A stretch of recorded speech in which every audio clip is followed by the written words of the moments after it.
Hi, it's Wisdom Wednesdays. I am Ariana Newcomer, Dove Oracle Priestess, and I am recording this.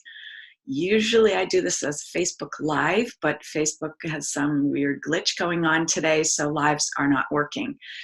So I'm recording on Zoom, and I'm going to post it for you after I do this.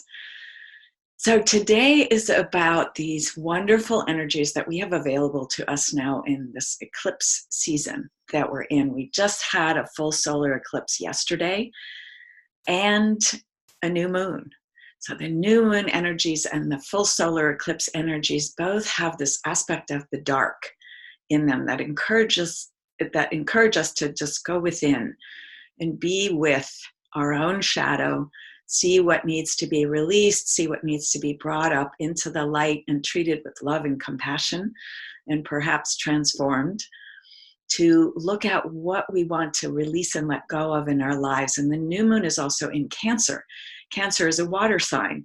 So we have that wonderful flow of water to help us with this practice of releasing. And these energies, even though this happened yesterday, are still available to us today. And in the US, we're celebrating Independence Day tomorrow, our independence from the English monarchy, from an autocratic government that didn't represent our interests. So it's also a time for us to really claim our sovereignty within ourselves and become more truly authentic to who we are within. And we have a partial lunar eclipse coming up on the full moon, the 16th and 17th. So we have this kind of couple of weeks in which to enjoy this time of being able to release what doesn't serve, make room for what's new, for what we want to bring in. And so I'm going to offer this opportunity for you to do a ritual for yourself during this time. And rituals are wonderful ways to help us focus ourselves and align ourselves to help to do these things, release, bring in things that we want, create new.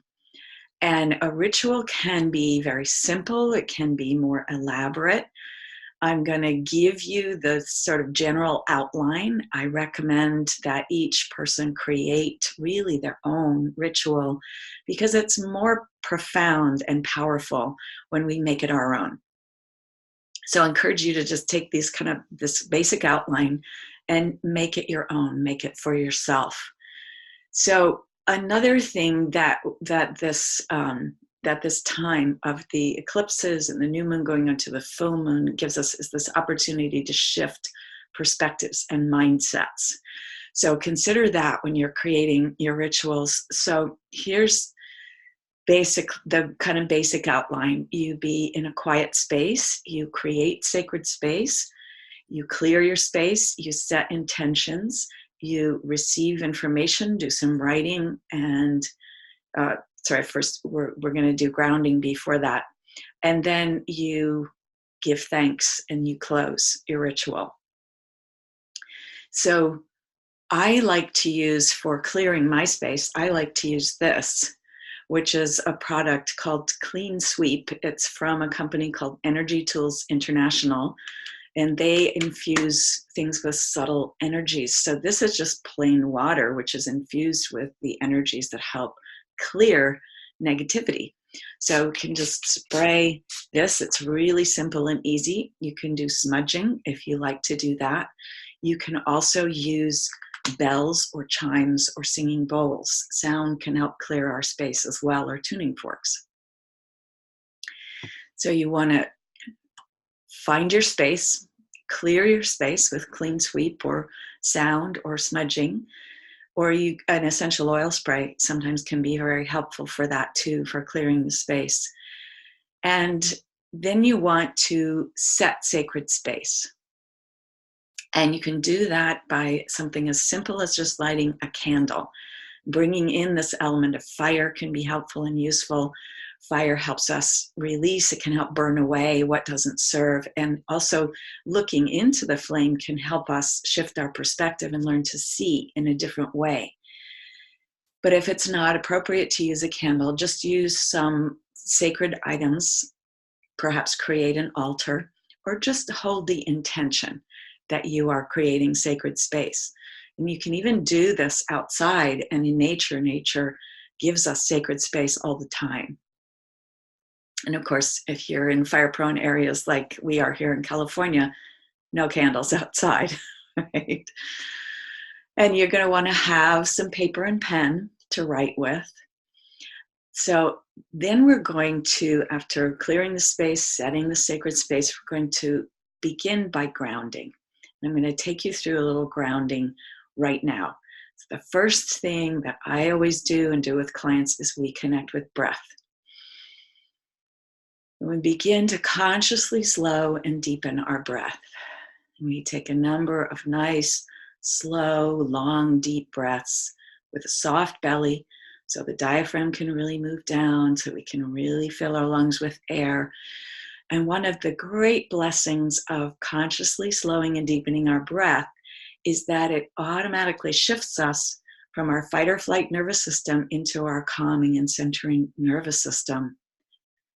So this conscious, slow, deep breathing is your number one go-to, your best friend, anytime that you're feeling anxious or stressed, or you have to go out and speak, or you have to come get on a video like this, and you're a little bit nervous. Use the breath to help bring your nervous system into that more calm and centered state.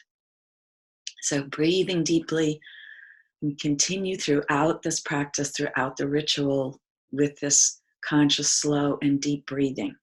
And we're going to create an imaginal grounding trunk or grounding cord and send it down into Mother Earth. Many of my teachers say to ask for Mother Earth's permission to do this, and I've never known her to refuse. We are actually beings of Earth. We are naturally connected to Earth, and we rely on the energies from Earth, Earth's electromagnetic frequencies, Earth's low frequencies for our health and well-being. So think of that grounding trunk and grounding cord going all the way down through all the layers of earth and rock and water and fire to the very center of Earth, to that molten iron crystal at her core, Mother Earth's heart, Mother Earth's womb, and see your grounding cord wrapping around that 3 times. And then see in your mind's eye and feel a beautiful surge of divine Mother Earth energy rising up that grounding trunk as golden light. See it filling your body, and then see it fountain out the top of your head and create a beautiful golden bubble all around you, at least 3 to 4 feet in every direction, including under your feet. And receive this golden light as nurturing and healing and protective, and you'll be in this bubble throughout your ritual. So once you have yourself feeling strongly connected to Earth, then you're going to set your intentions for your ritual. What is it that you want to do? What do you want to receive? What do you want to release during this ritual? So you might want to write down now these things. I want to release my old pattern of something. I want to bring in new energies. I want to receive new creative ideas. I want to, whatever it is, whatever you want to release, because this is a great time for releasing. And then what you want to bring in, because when we release, it makes room for us to bring things in.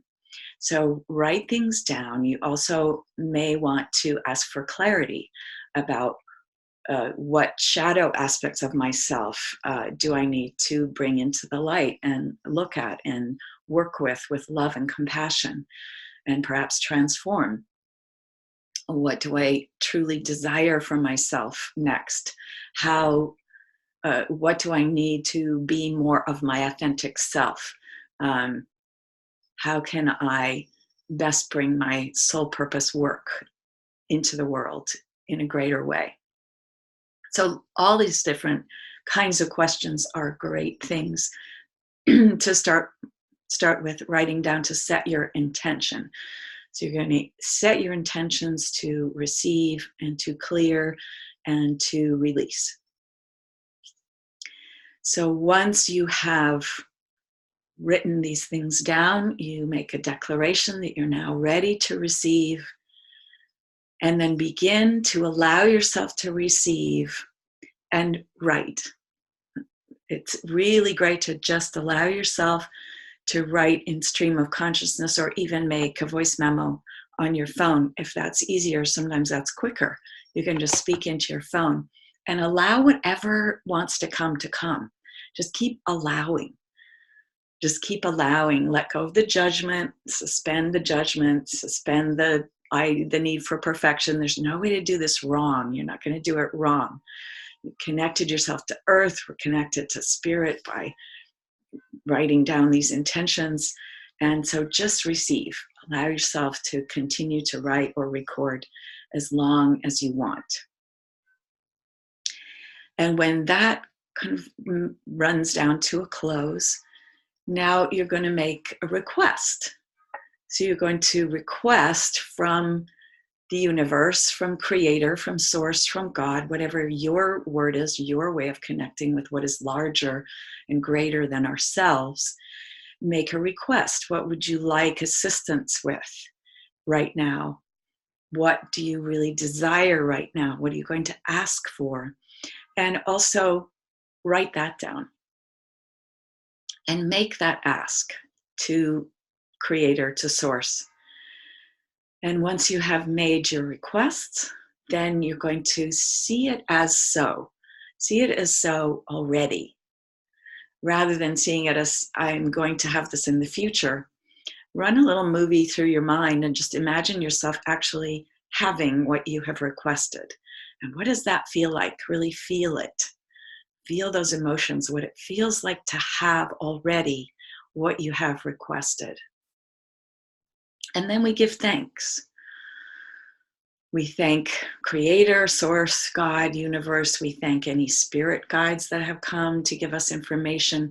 We thank Earth, and we thank ourselves and all of our inner parts, even any shadow parts that have come up, because they always really have a positive intention for us, even though we might not like them the way they manifest in our lives.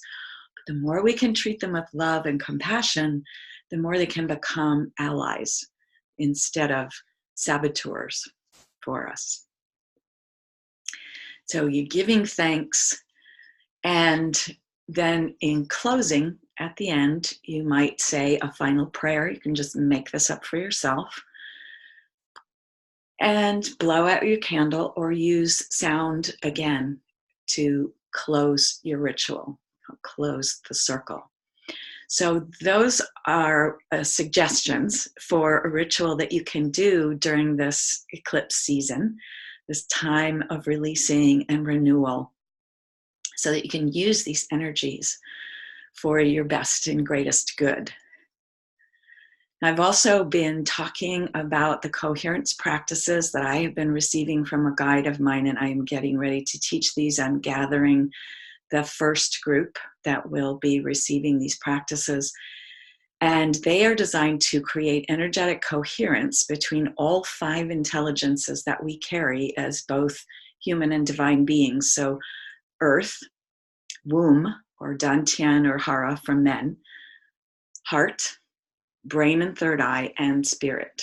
So that's 5 different intelligences. And when we create coherence energetically between all of them, we become much more fully aligned inside. And that energetic coherence helps us deal with chaotic energies in our environment, like cell signals, electromagnetic radiation, microwave radiation, all those things. When we are more coherent within ourselves, we can much more easily discharge those chaotic energies and always return to this coherence. And then the second half of the practices are designed to really fully activate our womb chakra, or hara, dantian for men, and men can actually connect through their mother's womb chakra to the holy womb chakra of Mother Divine, the cosmic womb chakra. So there are practices to fully activate this womb chakra as a center of power and as a center of healing for ourselves and for others. These are really interesting practices. I find that as I have been doing them, I do find myself feeling more energetically coherent. My I am seeing things in different ways. My perspectives have expanded, and I am much less easy to trigger. The old things that used to trigger me are less likely to now, and if I do get triggered, it's much quicker for me to come back to center. It's much quicker for me also to connect in with my spiritual guidance and to connect with Earth. So if you're interested in learning more about these practices, pop in a comment under this video or send me a message through Facebook or LinkedIn or YouTube, and we will talk. See you next time.